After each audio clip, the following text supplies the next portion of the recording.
I Moramanga indray no nosafidian'ny fikambanana Médecins de l'Océan Indien tarihany Dr Firoz Koitra anaovana ny fitsaboana maimaimpoana manomboka ny voaloka hatramin'ny 10 Meo avy izao.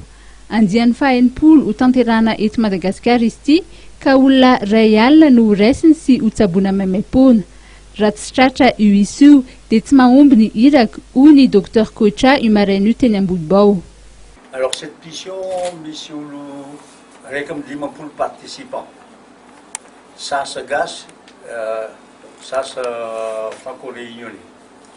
Et comme d'habitude, une délégation de groupe, délégation hospitalière comportant équipe de chirurgie, c'est le groupe, équipe de ORL, équipe de gastro, équipe de cardio, équipe d'ophtalmo, grosse équipe d'opticiens, d'échographie en agré.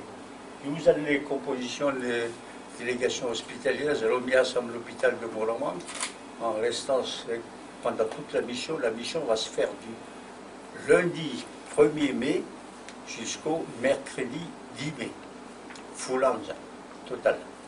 Et nous avons les compositions de délégations hospitalières. En face, une délégation itinérante.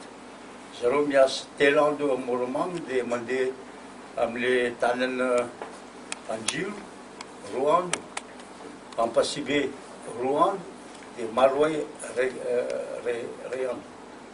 Tahaka ny mahazatra ankoatra ny fitsaboana dia isy ihany koa ny fampianarana omena ireo mpianatra mpitsabo avy amin'ny hôpitalin'ny Tomasina. Isy ihany koa ny fanentanana mikasika ny fahasalaman'ny ativava sy ny nify ka hanentanana indrindra ireo ankizy mpianatra.